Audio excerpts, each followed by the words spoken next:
Good afternoon, everyone. This is Woody Collins, and this is another episode of Talking About Congo.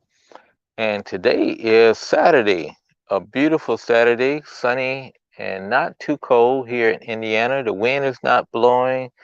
It's just a wonderful afternoon here in central Indiana. And we're going to be talking about elementary schools, the good and bad of elementary schools. But before we get started, I just wanted to let you know I decided looking at some other um, live streams, I decided to do something a little different. We're always going to start at 3 o'clock, as close to 3 o'clock as possible. But I'm going to go live 5 minutes before, or 2 minutes before, or 3 minutes before, so that you will see the uh, countdown clock going, and that will give you an idea. And what that is to do is to allow more people time to come on, because occasionally I see people come in later and we've already started talking, and they probably feel like, oh, I'm jumping in the middle of the conversation, so I'm not going to catch it now. I'll catch it on the rebroadcast. And so what we want to do is allow people to come on during the live broadcast by giving them a little bit of more time to get ready and to get on board. So that's what we're going to be doing. But that's enough explanation, and we'll see how that works. And if it don't work out, we will just start like we were doing in the past, 30 seconds uh, timer, and go for it. Okay, elementary schools. As I said in the short broadcast, I mean, in the announcement, that about a year ago, not this school year, but the last school year, Congo decided, meaning to say the new president decided that elementary schools were going to be free, and meaning to say they had been paying for school, they had to pay school fees in the past in order to go to school, but he felt that it was necessary that everybody get an equal start, that elementary students would not have to pay a fee to go to school. So, last year it got going and we did see some of the effects of it, but then COVID-19 kicked in March, and, the world went upside down. So this year they continued it, and what they have found out, one of the downsides, the negatives, is they have an abundance of students in the elementary schools. They were not really prepared. Most of the schools were doing two classes a day, one in the morning, one in the afternoon. And now those two classes are full, packed, and they're not turning away any students. But what they're doing is allowing them to come in. Some of them are sitting on the floor because they don't have enough desks, uh, which is really bad. Uh, you got some students that, they're just a chronic condition. And with these conditions, and also the pandemic that's going on, you are running the risk of you know, the COVID virus spreading among a class. They reported earlier this week that they had detected and tested a number of students that was positive in a elementary school, and they had closed the classes. And this was in Kinshasa. So, and that's where the bulk of the positive cases are at, in Kinshasa. So, some of these elementary school students either picked it up from someone in their household, or they picked it up from walking, riding a bus, and coming in contact with somebody else that had it. So that was the unfortunate thing.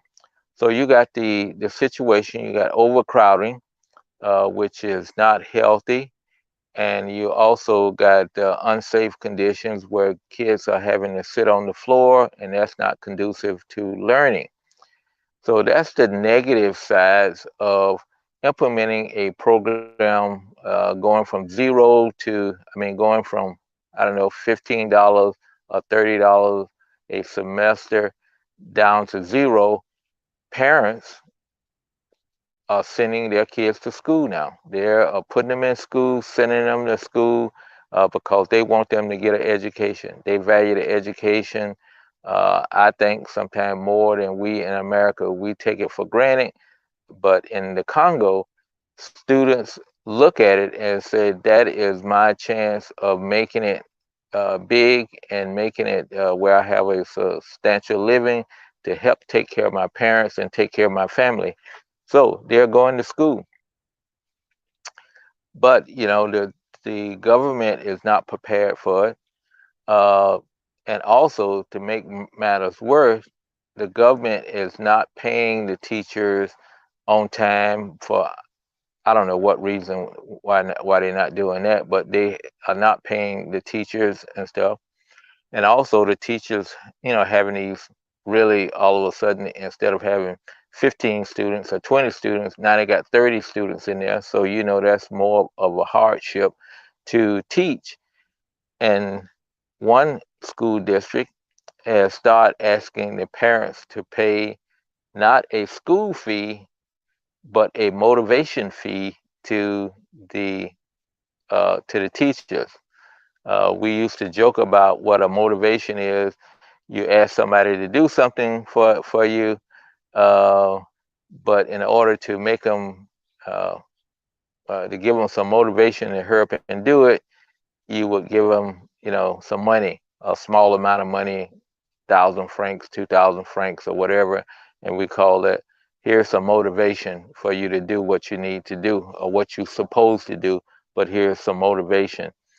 Uh, so it's a really a bad situation. They're having growing pains. I said wouldn't say a bad situation because the good thing with it, now you having millions of, they've estimated millions of students, elementary students, who would not have had an education is now being able to get an education. So that's the good thing about it.